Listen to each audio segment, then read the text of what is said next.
할렐루야. 주 안에서 여러분을 환영합니다. 옆분에게 손을 내밀면서 주 안에서 사랑합니다 인사할까요? 주 안에서 사랑합니다. 네. 손을 내밀지 못한 사람은 나는 어떤 사람인가? 내가 먼저 손 내밀지 못하고 내가 먼저 용서하지 못하고 내가 웃음 주지 못한 나는 어떤 사람인가? 손을 내미는 우리 모두가 될 때 사랑이 전달됩니다. 우리 주님의 은혜가 우리에게 임할 때 우리 사랑과 더불어서 하나님의 긍휼과 자비가 넘쳐나는 귀한 축복된 교회 되시기를 주님의 이름으로 축복합니다. 할렐루야. 여러분, 항상 우리 마음을 고쳐 먹으면 뭔가 새로운 것을 시작하게 되죠. 여러분, 날마다 새롭게 마음을 먹죠? 그러지 않습니까? 새 시대의 이발소에서 머리를 깎고 새마을 목욕탕에서 묵은 때를 벗기고 또 세로나 양복점에서 옷 한 벌을 멋지게 새 패션에 따라서 갈아입고 단장을 하며 결심한다고 여러분이 헌신이 되겠습니까? 여러분, 오늘 본문의 말씀이 12장인데요. 12장에 앞서서 11장 35절 말씀 가운데 우리가 먼저 주께 드려서 갚으심을 받겠느냐 이런 말씀을 해요. 하나님은 우리가 먼저 드려야 복을 주신 분이 아니라 우리가 먼저 하나님께 드림으로 말미암아 하나님은 우리에게 갚아주신 것이 아니라 처음도 주로 인하고 주로 말미암고 주께로 돌아간다고 말씀합니다. 시작도 주님 하셨어요. 할렐루야. 과정도 주님입니다. 마지막 꼬린 지점도 주님이 함께 하십니다. 염려 붙들어 매십시오. 요즘 애롭고 쓸쓸하고 고독 속에 지내는 분이 계시다면 또 이 시간도 아침마다 애로이 홀로 목 놓아 기도하신 분이 계시다면 주님이 항상 곁에 계시다는 것을 기억하고 오늘 말씀을 들을 때 큰 은혜가 되기를 주님의 이름으로 축복합니다. 여러분, 인생의 문제가 무슨 문제일까요? 여러분, 문제 많죠? 고통의 문제가 어디서 왔습니까? 육신이죠. 두려움이 어디서 왔습니까? 궁극적으로 죽음의 문제입니다. 여러분, 종교라고 하는 것은 죽음이 두려워서 죽음을 해결하고자 이곳저곳에서 종교를 만듭니다. 그러나 그것이 해결책이 될 수가 없어요. 죽음을 해결하는 방법으로 여러 가지 철학과 사유와 갖가지 고안을 만들어낸다 할지라도 그 죽음을 해결할 수 있는 길은 없습니다. 그래서 모든 사람들은 갇혔어요. 죽음 가운데 허덕이고 고통 가운데 헤매는 자들이 저와 여러분이지 않습니까? 왜 이렇게 되었을까요? 왜 이 문제를 우리들은 안고 살아가야만 합니까? 고통 속에 살아가지 않는 사람이 있습니까? 때에 따라서 기쁜 내용들도 순간순간 있을 겁니다. 그러나 대체적으로 보면 항상 우리는 고통 속에 살아가요. 애달아하고 참 마지못해 사는 것 같기도 하고 왜 인생이 내 이런 인생 살아가느냐 이런 생각을 갖는 사람들도 많이 있습니다. 우리는 이 땅에 살아갈 사람들이 아닙니다. 사실 현 주소가 우리 본래 본향이 이곳이 아니기 때문에 그렇습니다. 그래서 모든 부분은 죽음의 문제가 어디서 왔는가 이것을 생각해 봐야 합니다. 물론 아까 욕심으로부터 인간의 문제가 왔죠. 욕심이 잉태한 즉 죄를 낳습니다. 인간이 아담의 범죄로부터 시작됐다고 하는데요. 사실 선악을 알게 한 나무 열매를 따먹지 말라 반드시 죽는다라고 하는 하나님의 명령이 있었습니다. 말씀이죠. 말씀을 안에 살면 되는데 말씀 밖으로 나왔어요. 하나님께서는 아담의 말씀을 주시고 세상을 다스리라고 했어요. 아담이 명령하는 내용이 코끼리면 코끼리, 사자면 사자, 토끼면 토끼라는 이런 명령을 할 수 있는 권한까지도 줬습니다. 그런데 이런 다스리는 권세까지 복을 주셨는데도 불구하고 어쩐 연유인지 틈바구니 속에서 유혹을 받아서 사단의 유혹에 의해서 욕심을 갖게 되는 것이죠. 보암직, 먹음직, 탐스럽지도 않은 열매를 보게 된 거예요. 그러니까 그것을 취하다 보니까 욕심이 잉태했잖아요. 죄를 낳았어요. 죄를 낳으니까 우리가 욕심이 잉태해서 죄를 낳는다고 하는데 우리들은 모두가 그때부터 죄인이 된 겁니다. 죄인이 하는 일이 뭘까요? 여러분에게 질문합니다. 죄인이 하는 일이 뭐예요? 왜? 죄 짓는 일이에요. 죄를 지으면 수고 대가를 주시는 거예요. 아이고 수고했다라고. 수고의 대가가 뭡니까? 사망이요. 그런 거예요. 그래서 모든 인류의 문제는 죽음의 문제입니다. 아무리 이 과학이 발달하고 또 생명과학으로 줄기세포가 어쩌니 하면서 다른 나라에 이 우주 가운데 어느 별 나라에서 가서 한다 할지라도 이 우리의 문제는 그것을 해결할 수 없습니다. 핵무기가 있다 할지라도 열강이라 할지라도 또 오는 시대에 그동안 많은 사람이 오고 갔어요. 정말 대단한 사람도 있지 않습니까? 저 만주 벌판을 후령하면서 명마를 타고 갔던 징기스칸 따그닥 만주 벌판을 달렸습니다. 그는 영웅이었어요. 그런데 지금 그가 있습니까? 없습니다. 우리나라에 아주 걸출한 장수가 있죠. 나의 죽음을 적에게 알리지 말라. 이렇게 외쳤던 이순신 장군. 지금 어디 있습니까? 저 중국에 유명한 장수 있습니다. 항우 장수. 그렇게 힘이 세더라도 지금 없어요. 성경 속에서 나오는 자들을 한번 검명해 보자고요. 여러분은 노아 할아버지 지금 있습니까? 없어요. 아브라함 없어요. 모세 없어요. 다윗 없어요. 다윗의 아들 압살롬, 오살롬 없어요. 솔로몬도 없어요. 다 사라졌어요. 시편 90편 10절에는 이와 같이 말씀합니다. 인생의 연수가 70이요 강건한 80이라도 인생 연수의 자랑은 슬픔과 수고뿐이라고요. 또 그것도 신속기간이 날아가나이다. 날아가는 인생인 거예요. 모두가 다른 힘, 권력, 어떤 영웅이라도 알렉산드라도 세상에 휘랭했던 진시황이라 할지라도 그가 불로초를 아무리 씹어먹어도 결과적으로 죽음 속에서는 무력한 거예요. 모든 인간은 다른 것은 다 승리하고 다른 것은 제패하고 전쟁에서 승리한다 할지라도 죽음 앞에서는 무력해요.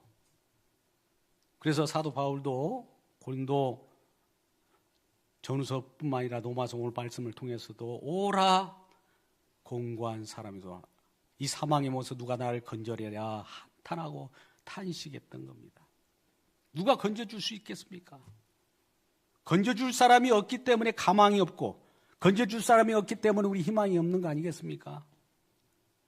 그래서 모두가 한 생명 우리는 왔다 갑니다. 한번 우주진 인생을 살게 되지 않습니까? 우리는 이 땅에 주어진 인생을, 낯선 인생을 살아가는 나그네로 왔던 삶입니다. 그 길은 가다가 종착역은 어디입니까? 묘지요 죽음입니다. 우리네 인생은 누구나 다 함께 묘지를 향해 가는 길고 긴 장례의 행렬입니다. 가네 떠나가네 가지마오 우리 주변에 한두 사람씩 사라져갑니다. 먼저 왔던 사람들이 다 사라졌어요. 앞으로 올 사람들도 사라질 겁니다. 이 문제 누가 해결할 수 있을까요? 얼마 절망 가운데 탄식하는 내용입니다. 사망의 몸에서 누가 나를 건져내랴. 여러분 이런 속에서 살아가지 않습니까? 우리의 인생 문제는 이러한 절망 가운데 다 놓여 있어요. 근데 문제는 우리가 이와 같이 죽어간다는 사실을 알면서도 내가 죽었다는 사실을 인정하지 않는 데가 더 큰 문제가 있는 거예요. 사람은 죽으려고 한다든지 죽었다고 한다든지 하면 그것을 어떻게 손을 써보려고 할 텐데 내가 죽어 있고 내가 병들어 있음을 알지 못하면 어디에서부터 손을 쓸 수가 없어요. 그래서 저와 여러분이 특별히 하나님 말씀을 주셔서 너는 이런 문제가 있다라고 하는 것을 알려주기 위하여 말씀을 주신 거예요. 우리가 흔히 말하는 율법을 주신 목적이 뭡니까? 죄인임을 알라라는 것이죠. 죄를 알게 될 때 우리는 결과적으로 죄 때문에 죄인으로서 하는 일이 죄를 지음으로 말미암아 우리에게는 그 싹을 받고 죽는구나. 히브리서 9장 27절은 이와 같이 진단합니다. 분명하게 이와 같이 말씀합니다. 사람에게 죽음은 한 번 죽는 것은 이미 정하여 져버렸다. 그것만 있으면 또 모르겠는데 그 위에는 또 심판이 있습니다. 우리가 잘 아는 백보자 심판, 두 번째 심판이 또 있는 거예요. 우리가 죽어서 없어져 버린 것이 아니라 다시 부활해서 어떤 사람은 생명의 부활로 어떤 사람은 심판의 부활로 나타나게 만들어서 또 생명의 부활로 영생을 얻는 자는 영원히 주님과 함께 왕노릇하고 살게 한다. 동시에 다른 어떤 자는 지옥에서 형벌을 받고 불못에서 허덕이는 자가 생긴다는 거예요. 이런 인간에게 이미 죽음은 고정되어 있고 하나님 말씀대로 선악을 알게 한 나무 실과를 따먹는 고로 반드시 죽는다는 그 약속이 이루어져 버린 거예요. 하나님 말씀은 약속입니다. 할렐루야. 그래서 약속대로 꼭 이루어져요.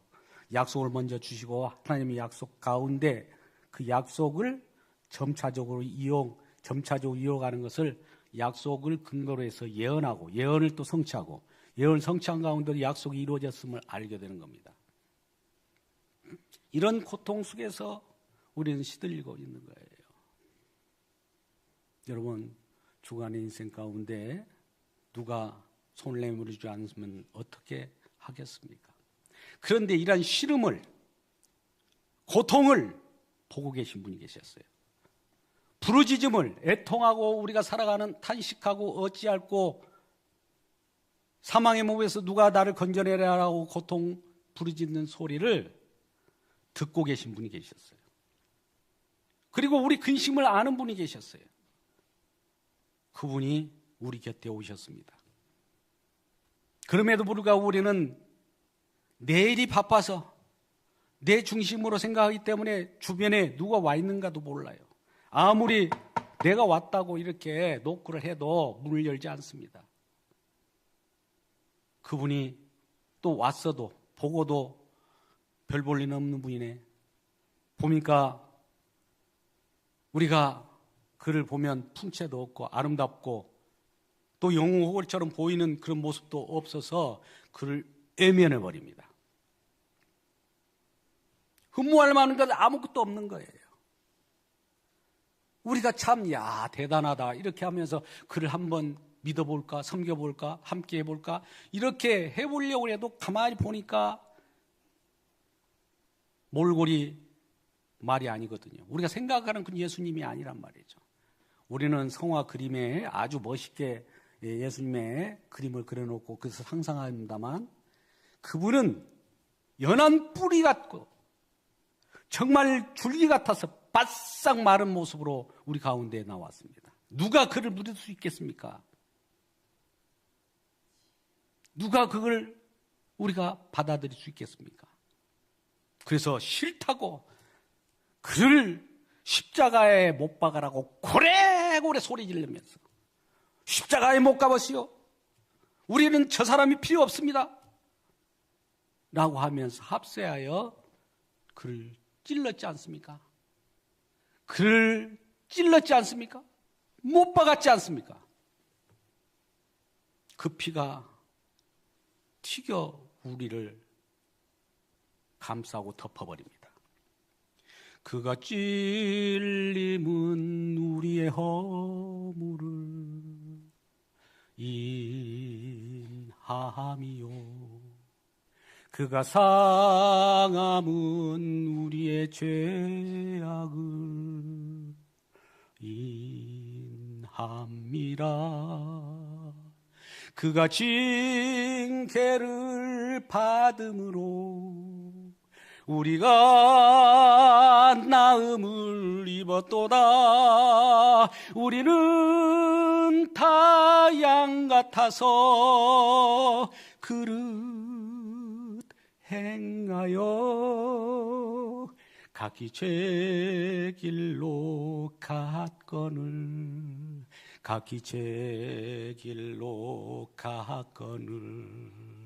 여호와께서 우리의 죄악을 그에게 담당시켰도다. 할렐루야.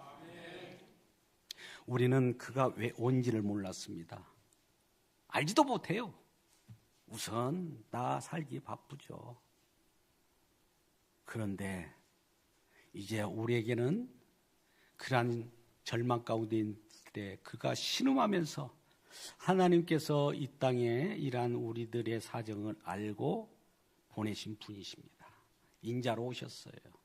하늘에 사신 분이에요. 이 땅을 바라보다 보니까 이 땅은 죽은 세상이에요. 저와 여러분 아까 죄로 죽었다고 그랬죠? 한번 죽는 것은 저와 여러분에게 정해졌다고 했잖아요. 에베소 2장 2절에서 5절까지 말씀은 뭐라고 합니까? 허물로 죄와 허물로 죽었던 너희를, 죄로 죽었던 너희를, 이렇게 말씀은 그대로 우리를 죽은 자로 보고 있습니다. 죽었던 너희를 살리신 거예요. 물론 우리는 죽어가고 있는 모습으로 진행형으로 보일 수 있지만 결과적으로 죽음이에요.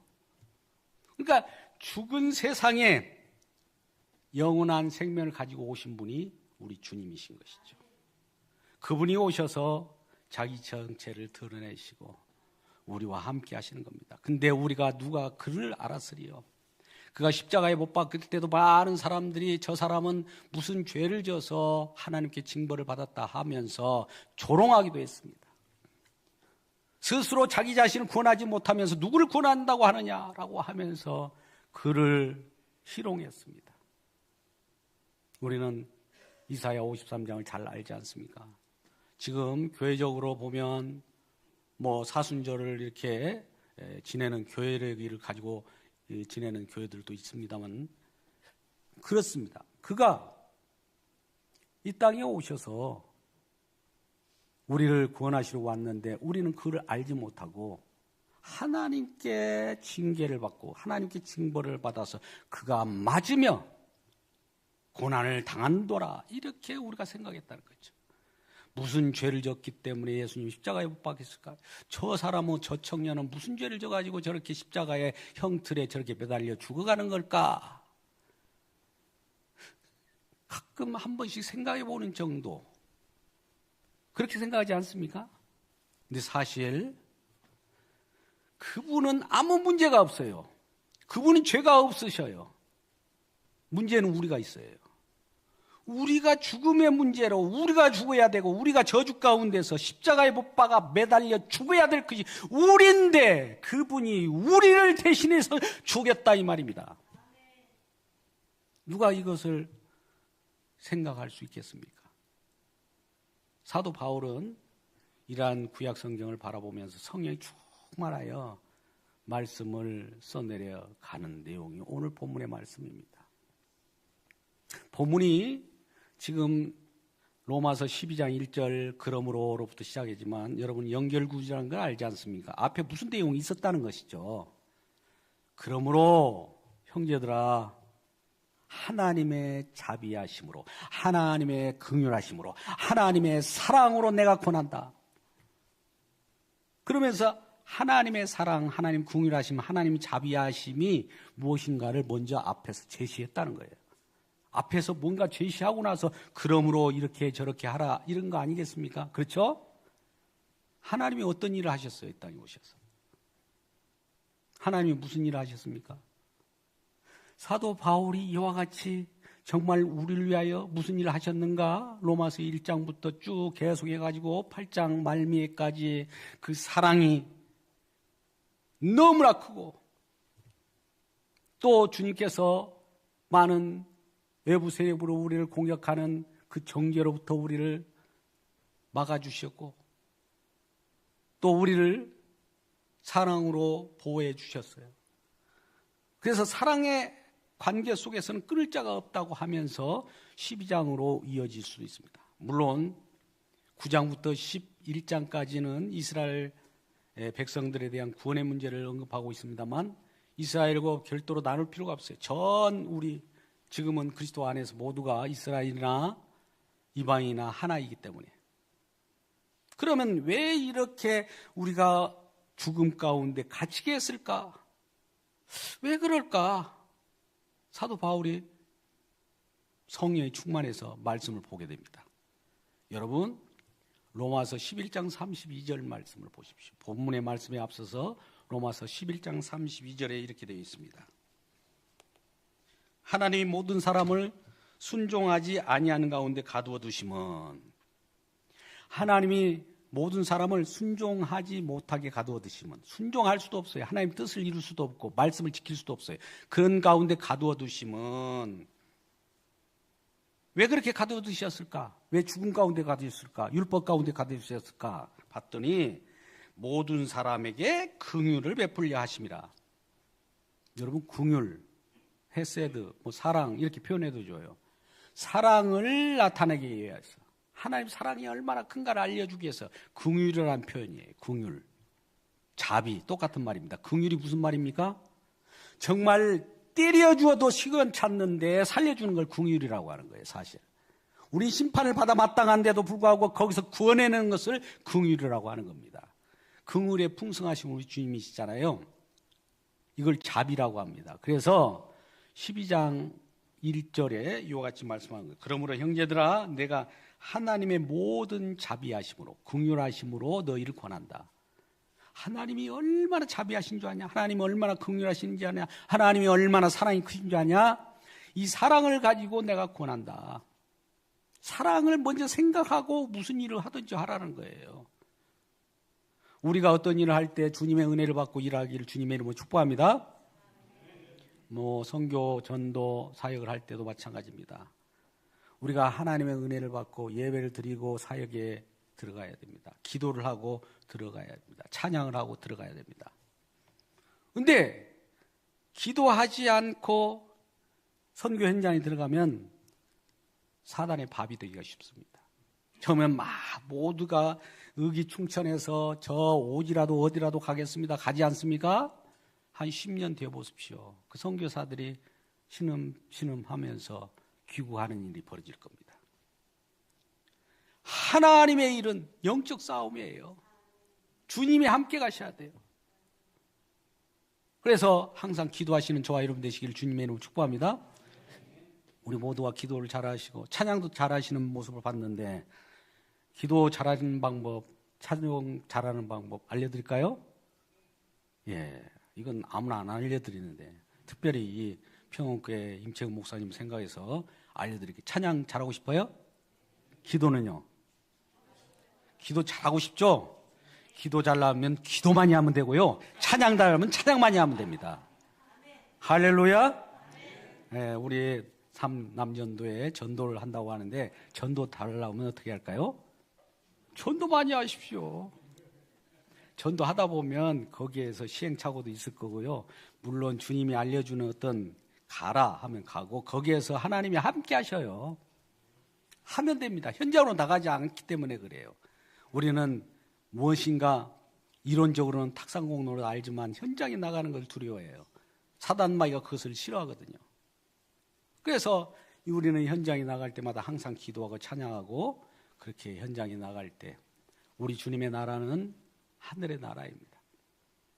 그래서 오늘 본문에 그러므로 형제들아 하면서 자비하심을 권하는데 뭐라고 말씀합니까? 너희 몸을 하나님이 기뻐하시는 산 제물로 들어라. 여기 본문의 말씀을 간단하게 아주 요약하면 이런 겁니다. 하나님이 기뻐하시는 거 뭘까? 이거 분명히 나타나잖아요. 거룩한 산제물입니다. 거룩한 산제물이 하나님이 기뻐하신 것이라는 거예요. 이것이 영적 예배라는 거예요. 영적 예배라는 것은 더 부한 설명을 하겠지만은 하나님이 기뻐하신 것은 거룩한 산제물. 개혁 한글에서는 산제사라고 표현했습니다만 산제물은 뭘까요? 거룩하답니다. 우리 몸은 이제 우리 몸이 아니에요. 예수 그리스도께서 우리에게 무슨 일을 다 완성했어요. 다 이루었다. 데텔레스타이. 어디에서요? 십자가에서. 요한복음 19장 30절에 뭘 이뤘을까요? 다 이뤘다니까요. 저와 여러분의 믿음 줄 것도 이루었고요. 성령 줄 것도 있고 하나님 나라도 있고 부활도 이루었고 생명도 다 이룬 거예요. 거기서. 어디서요? 십자가에서. 십자가 그런 곳이에요. 오늘 평옥에 특별히 십자가를 선포하는 교회 아주 굉장합니다. 이걸 담대하게 내놓을 수 있는 이 용기가 대단한 거예요. 성령이 함께 하시기를 주님의 이름으로 축복합니다. 우리가 흔히 말할 때 여기서 잠깐 말씀드립니다. 사단 마귀가 무엇을 제일 두려워할까요? 1번 부활, 2번 하나님 나라, 3번 십자가. 뭡니까? 왜요? 사단이 어디에서 머리가 박살났습니까? 1번 부활, 2번 하나님 나라, 3번 십자가. 십자가에서. 창세기 3장 15절에 그랬잖아요. 사단, 뱀의 머리, 여인의 후손이 와서 뱀의 머리를 박살낼 것이다. 너는 그의 발꿈치를 상하게 할 것이다. 이 물고 물리는 싸움이 십자가이지 않습니까? 거기에서 십자가를 제일 사단이 싫어해요. 다른 것은 다 전하라고 해요. 우리의 행복 전하라고 합니다. 즐겁고 행복한 삶을 살기를 주님의 이름으로 축복합니다. 또 부활 생명 이런 얘기를 좋아해요. 부활 생명도 부활도 아까 심판의 부활도 있고 생명의 부활도 있다고 그랬잖아요. 심판의 부활도 있어요. 생명의 부활은 어디에서 나오냐? 십자가에서 나옵니다. 부활은 열매예요. 십자가에.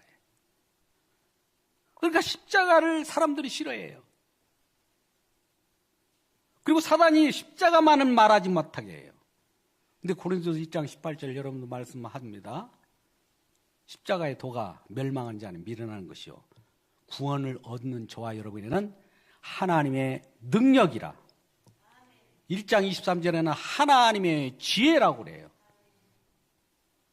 오늘도 진정으로 하나님께서 저와 여러분을 정말 꼼짝달싹 못하도록 어떤 법 아래 죽음 아래 처음에는 가두어요. 왜 가둬놨습니까? 우리를 왜 중간에 꼼짝달싹하게 왜 이렇게 만들으셨습니까? 봤더니 하나님의 지혜의 풍성함, 지혜의 부유함을 나타내겠다고 말씀해요. 바로 전 구절 11장에 깊도다 33절에 하나님의 지혜와 지식이 풍성함이여 그의 판단은 헤아리지 못할 것이며 그의 길은 찾지 못할 것이라. 누가 주의 마음을 알았느냐 하면서 지금 말씀하고 있는 거예요. 그 갇힌 상태에서 우리를 건져낼 때 주님의 그 무한한 그 사랑, 긍휼하심, 사랑을 우리가 알 수가 있는 거죠. 사람은 우리가 좋은 어떤 곳에서 건져준다고 하면 왜 잘 살고 있는데 왜 건져준단 말은 무슨 그 건져준단 말입니까? 이렇게 우리는 오히려 기분 나빠할 거예요. 근데 어려움 가운데 공경 가운데 있을 때 건져주면 고마움을 알지 않습니까? 그렇죠? 할렐루야. 아니 우리가 구원 받을 필요도 없고 의인인데 하나님이 와서 너 의인 내가 구원해 줄게 하면 기분 좋을까요? 우리를 먼저 죄인 상태로 만든다는 거죠. 상한 심령이라고 그래요. 오라를 나오게 해요. 이 사망의 늪에서 이 흑암의 권세 아래서 헤어날 길이 없을 때 우리 주님께서 일을 하시는 거예요. 그렇게. 그게 하나님의 일이라는 거예요. 하나님의 일의 지혜의 부유함이라는 거예요. 십자가가 그렇게 우리에게 다가온다는 거예요. 왜 하나님 왜 십자가로 일을 합니까? 그냥 우리에게 풍성한 팡팡 주고 뭐 우리가 널널하게 이렇게 살아가게 하시면 우리도 좋고 하나님도 좋지 않습니까? 근데 하나님은 그렇게 하지 않기로 창세 전부터 약속을 했어요. 우리 모든 가지고 있는 이론, 생각, 관념, 경험 이런 것들도 다 십자가에 못 박으라고 합니다. 이걸 무로 돌린다고 표현하기보다도 우리 하나님이 창조 역사를 우리가 창세기를 보면 알지 않습니까? 흑암과 혼돈과 공허 속에서 일을 하셔요. 흑암과 공허와 혼돈 가운데 하나님의 영은 수면에 운행하시니라 하면서 말씀하셨잖아요. 빛이 있으라 하시면 공허 속에서 빛이 나오는 거예요. 빛의 자녀들이 나온 거예요. 흑암 속에서 하나님의 백성을 뽑아낸다 이 말이에요. 갇힌 곳에서 구출자를 만들어낸다는 겁니다. 이게 하나님의 지혜라는 거예요. 이 십자가의 은혜예요. 이게 하나님의 지혜라고 표현하고 있습니다. 그런데 이 지혜를 누가 알 사람이 누가 있겠어요? 그럼 어떻게 할까요? 우리 주님께서 성령을 주셔야 돼요. 성령 받기를 주님의 이름으로 축복합니다. 우리는 로마서 5장 5절 말씀 보면 성령으로 말미암아 사랑이 우리에게 부음받되어서 한 성령을 받았잖아요. 하나님 사랑이 우리 마음 가운데 들어와 있어요. 그러면 하나님 사랑이 뭐냐? 우리는 잘 알다시피 요한일서 4장 7절에서 10절 말씀 보면 사랑은 여기 있으니 사랑은 이렇게 나타난 바 되었으니 이렇게 말씀해요. 하나님 사랑이 어떻게 나타났을까요? 화목제물로 나타났어요. 제사장이 제물을 드릴 때에 갈기갈기 찢기듯이 우리가 히브리서 4장 12절 말씀 너무나 잘 알까요? 하나님의 말씀은 살았고 활력이 있어 저의 날선 어떤 검보다도 예리하여 혼과 영광 관절성과 골수를 찔러 쪼기까지 하며 하나님의 말씀은 양날이에요. 우리 속에 있는 폐부 속에 있는 죄악을 다 도려내요. 이것저것 각을 떠요. 그 속에 있는 죄악을 다 드러내서서 이것을 제물로 번제로 드린다 이 말입니다. 이것이 예배인 거예요. 그러면 그렇게 해서 하나님께 드려질 때 우리 주님께서는 그런 예배를 받으시고 그러한 하나님의 흡족함을 우리 하나님께서 받으실 때 우리 주님의 핏부림으로 우리 주님의 희생으로 우리 주님이 낭작의 살과 피를 흘리심으로 말미암아 우리가 나음을 입어버리지 않습니까? 그러니까 우리 주님이 이제 저와 여러분을 그의 피로 산 거예요. 피값으로 샀기 때문에 이제 제 것은 제 몸, 제 것입니다. 이렇게 말을 할 수가 없어요. 저와 여러분 주님 것임을 믿으시길 주님의 이름으로 축복합니다. 옆분에게 인사합니다. 당신은 주님의 것입니다. 인사합니다. 당신은 주님의 것입니다. 우리는 고린도전서 6장 19절 20절 말씀을 잘 알고 있지 않습니까? 너희 몸은 너희가 하나님으로부터 받은 바 너희 가운데 있는 성령의 전인지를 알지 못하느냐? 너희는 너희 것이 아니야. 피로 산바 되었으니 하나님께 영광을 돌리라는 거예요. 하나님께 영광을 돌리는 건 뭡니까? 피의 공로를 고백하고 피의 공로를 드높이는 거예요. 십자가를 드높이는 것이라 이 말이에요. 그래서 우리는 우리 몸이 아니다는 것을 내 몸이 아닙니다라고 하면서 주님 앞에 나올 때 너희 몸을 거룩한 산 제물로 드리라는 내용인 것입니다. 할렐루야. 이것을 하나님이 기뻐해요. 하나님께서 나오셔서 너희 이렇게 예배 가운데 나올 때 주님 내 몸은 내 것이 아니에요. 주님께 돌려드립니다 라고 하는 고백을 하는 것을 가장 기뻐한다 이 말이에요. 여러분 내 것이야. 나는 내였지. 우리 주님도 나를 위하여 살아가는 거지. 주님 나를 위하여 주님도 존재하죠. 이거 주님 기뻐하지 않습니다. 나는 주님을 위한 나예요. 여러분 우리는 주님을 위한 우리가 되기를 주님의 이름으로 축복합니다. 방향이 달라요. 우리를 위한 하나님은 우상이에요. 나를 위하여 너희를 위하여 우상을 만들지 말라고 하지 않습니까? 이 계명에. 우리는 주님을 위하여 우리가 존재하는 거예요. 이 세상 모든 것은 주님이 지금 통치하고 있고 주님에 의해서 지금 돌아가고 있다는 사실을 알고 계십니까? 주님은 졸지도 주무시지도 않습니다. 지금도 일하고 계세요. 저와 여러분을 위하여 기도도 하고 계십니다. 로마서 8장 34절 한 말씀 볼까요? 쉬지 않고 기도해요. 믿음에 떨어지지 않도록 우리를 위하여 기도하고 있다고요. 성령도 탄식함으로 함께 기도한다고 그러잖아요. 우리 기도할 줄도 모르는데요. 저와 여러분. 로마서 8장 26절 분명히 그렇게 말씀하지 않습니까? 우리가 빌바를 알지 못하나 성령께서 탄식함으로 우리 기도를 도와준다는 거예요. 모든 것은 주로부터 시작해서 주께로 가고 주로 인하고 과정도 주님이셔요. 함께 하신다는 거예요, 주님이. 이게 우리가 살아가는 내용들입니다. 자, 그렇다면 오늘 너희가 하나님 기뻐하신 산제물로 드리라 일대 영적 예배라는 것은 뭘까요? 여러분 영적이라면 고상한 영혼육을 생각하지 마십시오. 영적이라는 것은 하나님이 이루신 내용을 영적이라고 합니다. 할렐루야. 하나님이 이루지 않는 것은 육적인 거예요. 육적인 거 우리가 하는 것을 육이라고 하고. 그럼 영적은 뭘까? 영의 사람이네. 저 사람이 영적인 사람이야. 그럼 하나님이 함께 하신 사람이라는 거예요. 하나님이 하신 일이 뭘까요? 십자가에 이루셨잖아요. 십자가에서 다 이루심을 믿는 사람은 영적인 사람이에요. 아직 믿지 않는 사람은 육적인 사람이에요. 자기가 이루려고 하겠죠.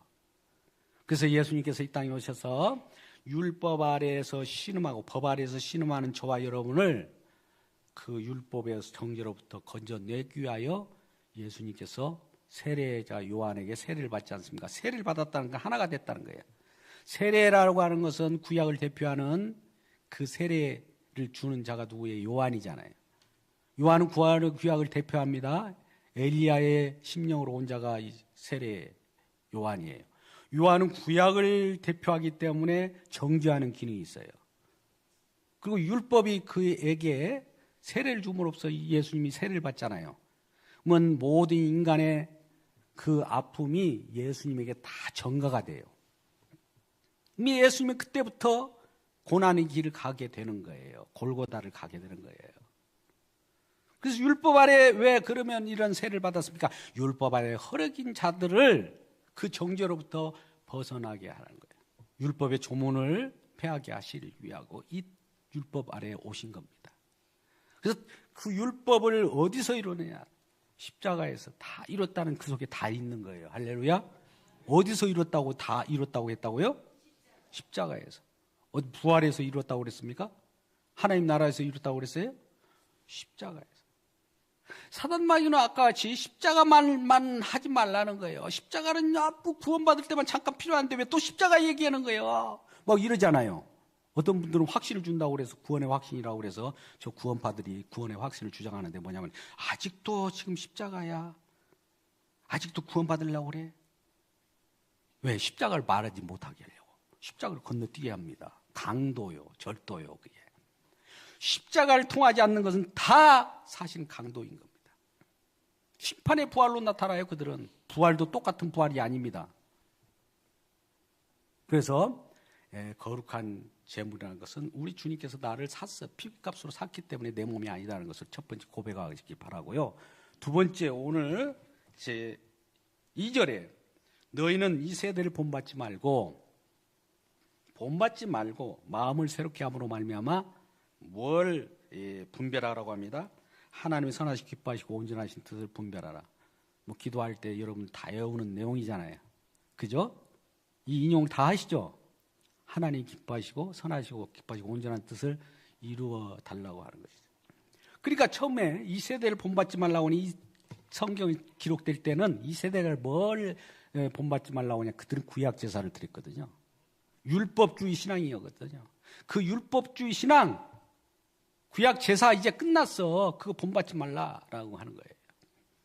물론 오늘날 이 시대로 이렇게 가져다 두면은 구약 제사를 지내고 율법으로 뭔가 법을 지키려고 하는 것은 뭔가 노림수가 있었을 거 아니겠어요. 뭔가 잘 지켜가지고 나도 복을 따내려고 했던 것들이 이스라엘 백성 아닙니까?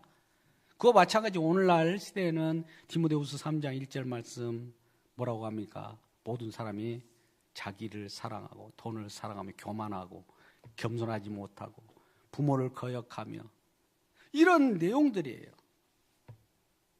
그런 세대를 본받지 말라는 거예요. 율법을 본받지 말라는 거예요. 율법주의를 본받지 말라. 율법이 아니라. 율법은 사랑한 것이니까요. 그리고 뭘 분별하라고요? 하나님이 선하시고 기뻐하시고 온전한 뜻이 뭘까요? 자, 아까 우리는 전반적으로 한번 흐름을 보죠. 우리는 지금 이 땅에 죄인으로 서 있습니다. 아까 죄인으로 섰기 때문에 우리는 죽어요. 구에는 심판이 있어요. 그런데 우리 주님께서는 이러한 하나님의 자비와 긍휼을 나타내기 위하여 마태복음 9장 13절 말씀 보니까 나는 제사를 원하지 아니하고 긍휼을 베풀려 한다. 내가 긍휼을 원하고 제사를 원치 아니한 것을 너희 배우라고 하는 거예요. 여러분, 하나님은 우리에게 사랑 주시기를 원해요. 하나님 먼저 은혜 주시기를 원하지 우리에게 뭘 받으려고 하지 않습니다. 그러면 우리는 받았다는 것을 나타낼 수는 있죠. 주님이 은혜를 주셨고 주님께서 큰 사랑을 주셨다면 받은 사랑을 보여주는 것이 헌신입니다. 할렐루야. 그리고 주님께서 나를 핏값으로 샀기 때문에 주님 이제 내 몸이 아닙니다. 주님 것입니다라고 주님 앞에 가지고 와서 주님 나는 내 주장을 할 수 없고 주님이 주장할 주님이 뜻대로 사용하여 주시옵소서가 헌신인 것이에요. 할렐루야. 이런 뜻을 분별하기를 주님의 이름으로 축복합니다. 그리고 온전하신 뜻이라는 것이 결과적으로 하나님은 죄인을 구원하러 왔구나. 그러면 우리는 죄인으로 구원왔는데도 그 앞에서 나 의인이야 이러면 될까요, 안 될까요? 항상 주님 앞에 나올 때 우리 주님은 죄인을 만나요. 죄인을 만들어요. 그걸 상한 심령이라고 합니다. 심령이 가난한 자는 복이 있다고 하잖아요. 심령이 가난하게 만들어가지고 긍휼을 베풀어요. 그래서 우리 주님께는 십자가의 은혜 빗뿌리는 그 은혜를 계속 유지하려고 그래요. 우리 주님은 단번에 하나님께 드리심이 되어서 우리의 거룩함이 입어버렸는데요. 우리 히브리서 10장 10절의 말씀을 그렇게 표현하면 그렇지 않습니까? 그런데 그것이 순간적으로 끝나버린 것이 아니라 우리가 예수 그리스도를 믿음과 동시에 이러한 십자가의 핏뿌림이 그 순간부터 계속 지속되는 겁니다. 할렐루야. 계속 지속되는 거예요. 한 번만 딱 찍어 바르고 끝나는 것이 아니라 계속 지속되는 것이 신앙생활이에요. 그러니까 날마다 우리는 십자가의 피를 닦지 말아야 합니다. 많은 사람들은 십자가의 피를 닦아버리라고 그래요. 지금 그런 시대냐고. 이제 다 십자가는 다 저리 벗겨버리고 우리 주님이 주시는 복만 받자고. 복은 그 십자가 속에만 있어요. 할렐루야. 여러분, 십자가가 우리에게는 이게 별 볼 일 없고 좁은 길처럼 보이잖아요. 근데 보호하는 그 속에 다 숨겨 있습니다. 이 비밀을 개봉합니다. 할렐루야. 십자가 밖에 십자가를 떠나서 십자가를 제외하고 뭘 보려고 하면 그거는 가짜 행복이고 가짜 축복이고 가짜 거짓 복입니다. 그러니까 언제나 우리 주님께서는 사도 바울이 나는 자랑할 것이 없다. 십자가밖에 자랑하지 않는다. 그분이 미쳤겠습니까? 그토록 신약성경 서신서를 13권이나 써 내려가고 그 모든 제자들을 만들어내고 또 많은 구원받은 백성들 복음을 전하고 했던 그분이 결과적으로 난 날마다 죽노라 하고 십자가만 자랑한다고요. 십자가 왜 십자가만 타령하느냐 이렇게 하는 분들도 있어요. 좁은 길처럼 다른 것도 있지 않느냐. 여러분, 오직 예수입니다. 할렐루야. 오직 예수라면 오직 십자가예요. 오직이란 말은 다른 것을 용납하지 않는 것이 오직이에요. 이것도 있고 저것도 있고 다 인정하는 것이 오직이 아니에요. 오직이라고 하는 오직 십자가 있다면 다른 것은 오직을 받쳐주는 거예요. 자, 이렇게 표현합니다. 오직 십자가만 자랑한다면 하나님 나라는 오직을 받쳐주는 걸까요? 하나님 나라가 위에 있을까요? 받쳐주는 거예요. 배경이 되는 거예요. 부활을 표현합니다. 부활은 십자가의 열매예요. 그러면 부활을 딱 보면 뭘 생각할까요? 십자가 생각나야 돼요. 부활을 보면 볼수록 십자가 점점 뚜렷하게 점점 더 밝히 보여야 돼요. 갈라디아 교회에게 사도 바울이 그렇게 편지했지 않습니까? 이 십자가가 너희 눈에 밝히 보이거든. 누가 너희를 꾀더냐? 이 복음에서 벗어나게 만드는 것이 꾀이는 거예요. 마지막 시대에는 광명의 천사들이 정말 천사처럼 그 엄청난 기적을 가지고 온다 할지라도 십자가를 전하지 않으면 다른 복음이라고. 어떤 천사가 와서 너희를 꼬드리더라도 십자가를 전하지 않으면 다른 복음이라고 분명히 표현하고 있습니다. 그래서 이걸 분별하시는 저와 여러분 되시길 바랍니다. 궁극적으로 아까 하나님은 긍휼 베푸시기를 원하는 거예요. 오늘 본문에 그러므로 하나님의 자비하심, 하나님의 긍휼하심으로와 끝부분에 이 하나님께서는 우리 긍휼 베푸시기를 원하고 제사 우리가 먼저 드려서 하나님 내가 이렇게 드렸으니까 이렇게 주세요. 거래 관계가 아니라는 거예요. 우리는 하나님께서 은혜를 주셨기 때문에 은혜 받은 것을 주님 앞에 내어놓은 것을 헌신이라고 그러는 거예요. 주님 앞에 내가 주님, 하나님 주님의 사랑을 내가 받았습니다. 은혜를 받았습니다. 이거 주님 것입니다. 라고 하는 거예요. 우리가 고린도서 15장 10절 말씀 너무 잘 알잖아요. 은혜가 은혜 되기 위하여 내가 했어도, 내가 수고했어도 내가 아니오를 고백해야 돼요. 그래야 주님 공로 돌아가는 거 아니겠습니까? 이것을 주님께서 기뻐하시는 몸이라고 하는 겁니다. 자, 말씀이 길어졌습니까? 끝부분에 우리가 이제 하나님이 그래서 우리에게 긍휼하심을 받고 우리는 이제 히브리서 4장 뒷부분을 보면 때를 따라 돕는 은혜를 얻게 하여 은혜의 보좌 앞에 담대히 나갈 수 있어요. 우리 주님께서 모든 것을 이기셨어요. 십자가에 다 율법의 조항으로 우리를 얽매였던 것, 우리를 고발했던 것, 우리를 정죄했던 것들 다 해소시키고 자유케 했어요. 사망은 떠났습니다. 할렐루야. 이제 우리는 우리 주님과 더불어서 이미 십자가에서 사단 마귀 또 죽음을 이기신 우리 주님을 찬양하기를 주님의 이름으로 축복합니다. 더하게 이렇게 해주십시오. 선포하십시오. 사망한 너의 승리가 어디 있느냐? 사망한 너의 쏘는 것이 어디 있느냐? 과감하게 외치는 저와 여러분 되시기를 주님의 이름으로 축복합니다.